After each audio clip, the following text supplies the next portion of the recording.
Hi, I'm Michael Robinson, President and CEO of New York Staffing Services in Microbin.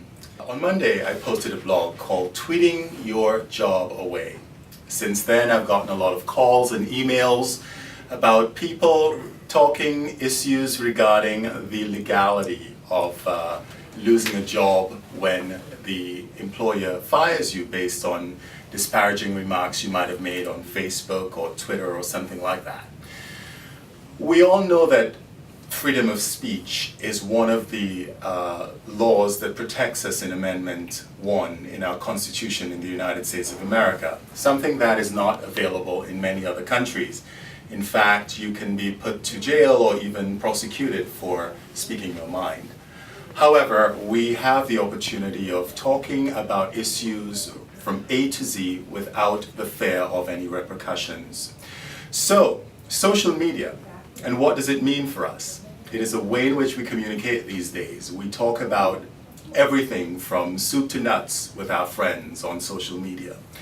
One of the things that I am going to be discussing today is not the legal issues of social media, but basically how you can position yourself in a light that allows you to gain a positive footprint in social media.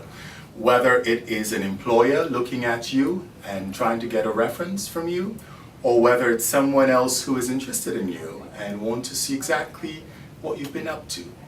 So with me today are three of my senior staff members. Cecilia, who is the VP of Sales and Marketing in New York Staffing Services.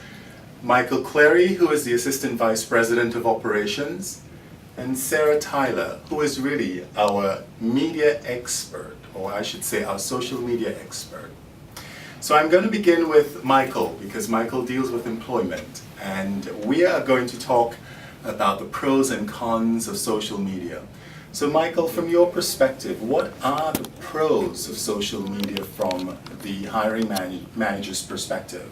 Well, from a hiring manager's perspective, Michael, when a hiring manager is making a decision on hiring candidates, he wants to get as much information as possible so he can make the best possible decision for his firm.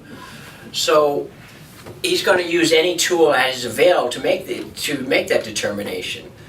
For instance, if a hiring manager's interviewed a number of candidates and he's had a difficult time deciding between, let's say, two different candidates, more than likely what the hiring manager will do is try to do some investigation via the internet and some of these social media sites that have been very prevalent these past few months and years. So just to be the devil's advocate, social media is designed to allow you to talk about anything. For example, I'm having a cup of coffee, I'm going to a party on Saturday night. What would you advise someone if they want to be able to provide that information to friends moving forward? Is that a detriment to gaining employment? As a rule of thumb, Michael, I think I would just be very cautious and just kind of very general. I wouldn't be too personal about anything I posted about myself online. Mm-hmm. It's not confidential between you and who you're sending it to. Everybody has access to it. Absolutely. So I would not put anything too personal or too specific about any of my activities. I would just keep it very general and casual. Mm-hmm, mm-hmm. I think that's a straight rule of thumb. If you're looking for work, mm-hmm. I think it's very important to handle all aspects of your life professionally, because it can have an impact on ultimately what's the most important thing to you is that's finding employment and earning some money so you can pay your bills and live your life. So would you include links, for example?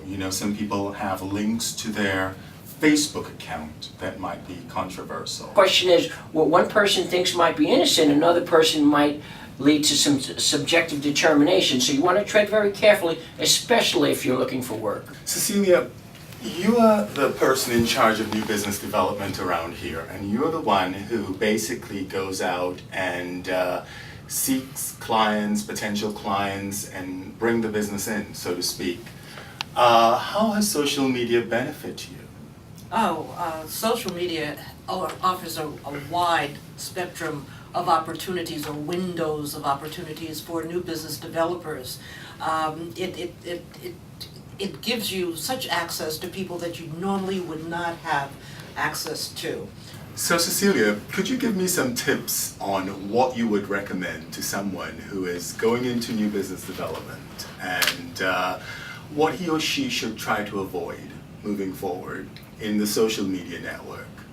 Well, I think that social etiquette is very, very important, that before one pirates someone else's contacts on the medium, they should contact either the person first that has the contact that you're interested in, or you might shoot them off, this person that you're interested, a little note, a little email saying, hey, saw you on XYZ Facebook or LinkedIn, you don't know me, but we have a mutual friend, and I was wondering if it would be okay if I could, shoot you off another email about what I do and who I am. Excellent. Sarah, you're the expert, social media expert.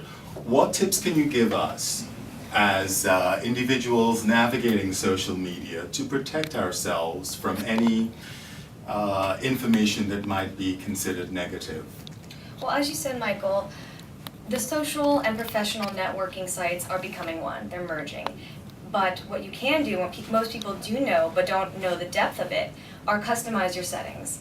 Facebook, LinkedIn, you can choose who's viewing what, you can choose who you're catering these posts to, and you can also control, photo privacy settings. You need to be sure that you're well aware of what is reaching the public and which public that is. I personally have a professional and personal linked account, and you have to know that XYZ bosses, they don't get to see these photos. But these bosses who are on a different corporate culture, they can see these. Know your corporate culture, know who would be offended by a specific content and who wouldn't. And it is a lot of clicking, and it's a lot of going to the account settings or page settings or any customized options and going through the options, but it's in order to retain your job and your place in the workforce. So it's a definite, it's definitely a worthwhile task, however minuscule.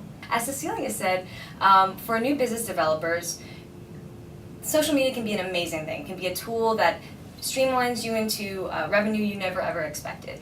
However, small businesses, as do the unemployed, need to cater themselves very, very specifically to social media, because if you dive into it thinking that you just have to set up a picture, a few links, and a paragraph, you're wrong, because guess who's going to see these? All of these bits of information, the bigger guys that you want to do business with. You want to make sure the minute that you dive into this, you establish a legitimate platform, not something that was halfway done and okay, now that I have an account, I can just sort of put myself out there. You want to plan this as if you were doing a detailed budget analysis. Thank you, Sarah. Wonderful tips. I hope you've learned something from what we all had to say today. Obviously, there are advantages and disadvantages to social media, and it's up to you to seize the opportunity and learn how to position yourself in the best possible light in social media. Thank you for the opportunity. I'm Michael Robinson.